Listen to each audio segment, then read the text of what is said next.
Now, Chris Cillizza at the Washington Post made a list, and he checked it twice. The people that he put on there and the people he didn't put on there, rather curious. Now, some of it was completely expected. In fact, it was expected by me. A little while back, a couple of weeks ago, in the midst of a video about who would lead the DNC, I said this. Which new direction are they going to go? Okay, in the beginning, immediately, establishment folks were considered.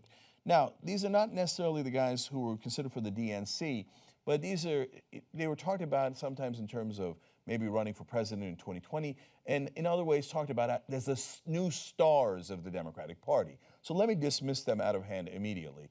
Kirsten Gillibrand, otherwise known as Hillary Clinton Light. Well, Hillary Clinton Major didn't work. Why would we go to Hillary Clinton Minor?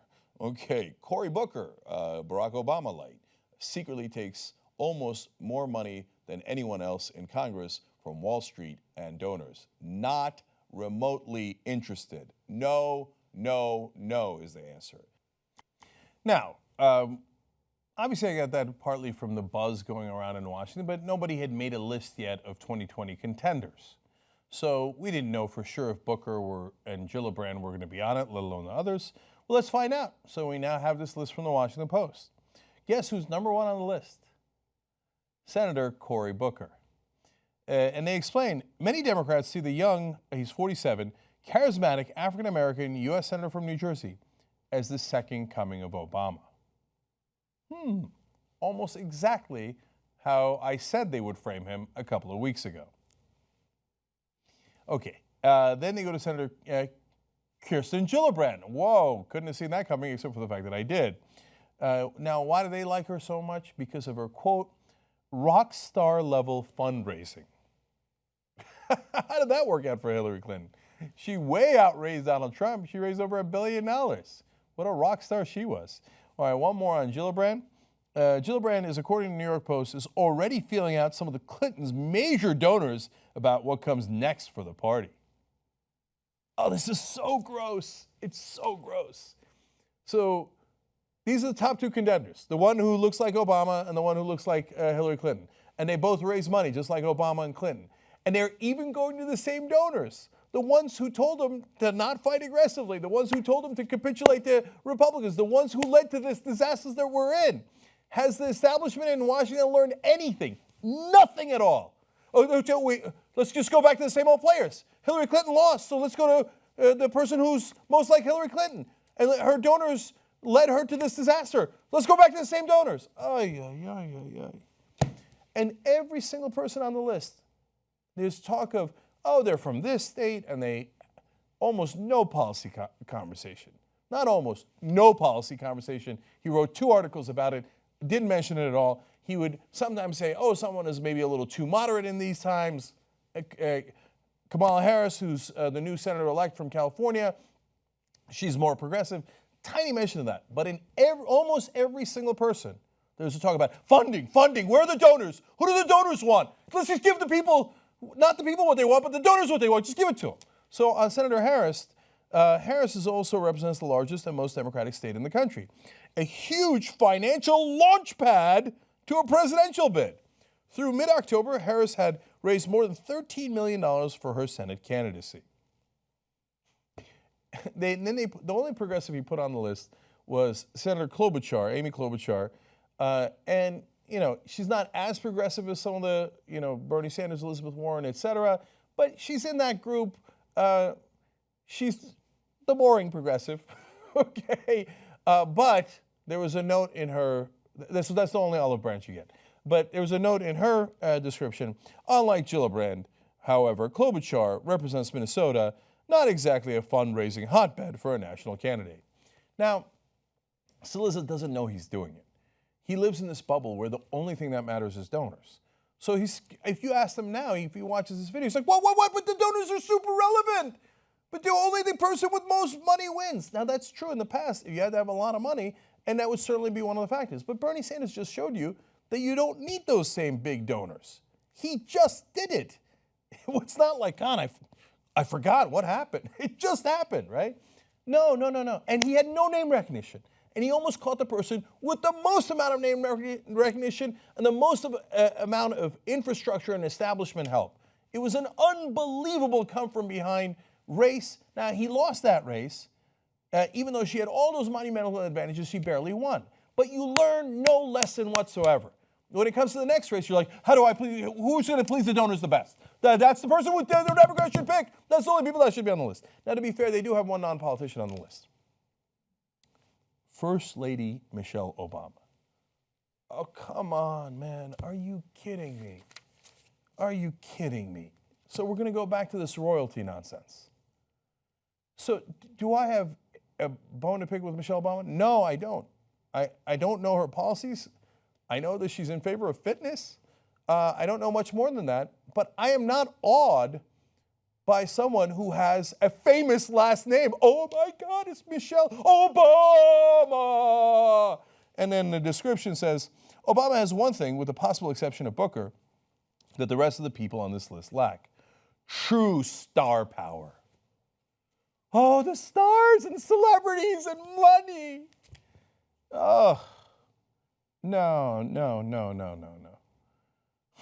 Okay, who did he leave off the list? It's unbelievable. He just flat out left Elizabeth Warren off the list. But wait a minute.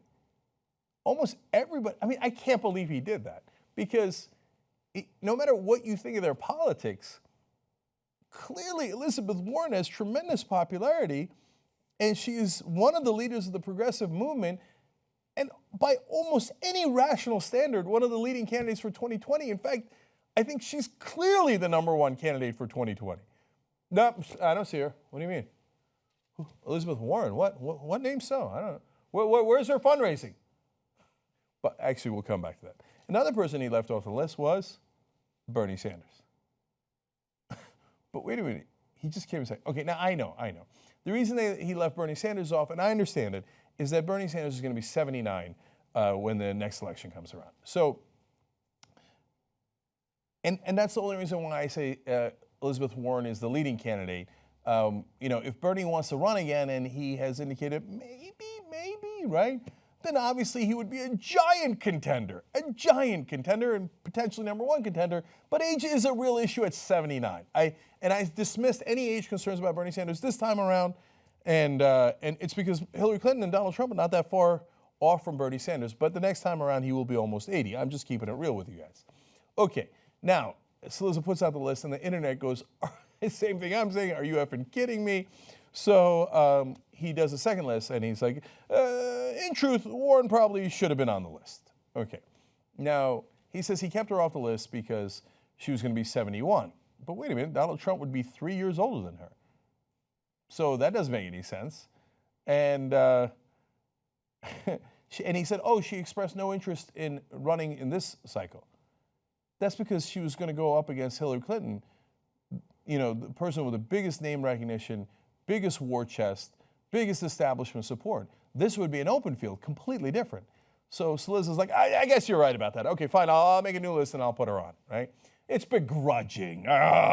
If I got to put that progressive Elizabeth Warren on the list, fine, okay? But I really don't want to do it, because it's not that Chris Liz is a bad guy. No. It's that he lives in that bubble. And inside Washington, they're still snickering. Like, Elizabeth Warren, no, you pick somebody with a giant amount of money, and then you support them. Of course. Now, you're going to love the end of that sentence. He just said in that same sentence, in truth, Warren probably should have been on the list.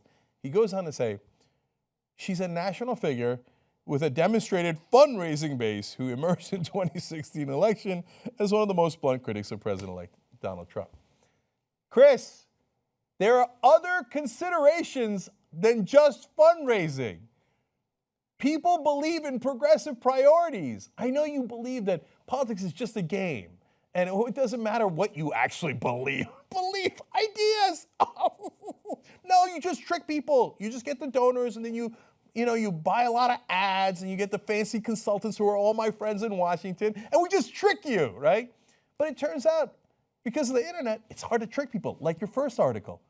You thought, oh, it'll be cute. I'll leave Elizabeth Warren out. And then the internet was like, I don't think so. And then you're like, yeah, I didn't mean that. Yeah, I mean, we'll put her on the list. I mean, of course, not going to be her. It's going to be Cory Booker, or because he's like Obama, or Michelle Obama because she's got Obama in her last name. Come on, everybody knows that. All my friends agree. Okay. I'm going to end on one of the last candidates. In the second list, he had a bunch of establishment people. Of course, he still didn't put Senator Bernie Sanders on. He put on Tim Kaine on the second list. Ooh, bold thinking. Okay. One of the other folks that he put on was Virginia Governor Terry McAuliffe, who is as attached to the Clintons and as establishment as you could possibly find. So why is he on the list? History suggests he knows more than almost anyone in the Democratic politics about how to raise lots and lots of money. Ay, ay, ay. They have learned absolutely nothing in Washington. But we'll make them learn. If you're upset with mainstream media, we have the alternative for you. Come build independent media with us. Your membership powers the Young Turks. tytnetwork.com/join.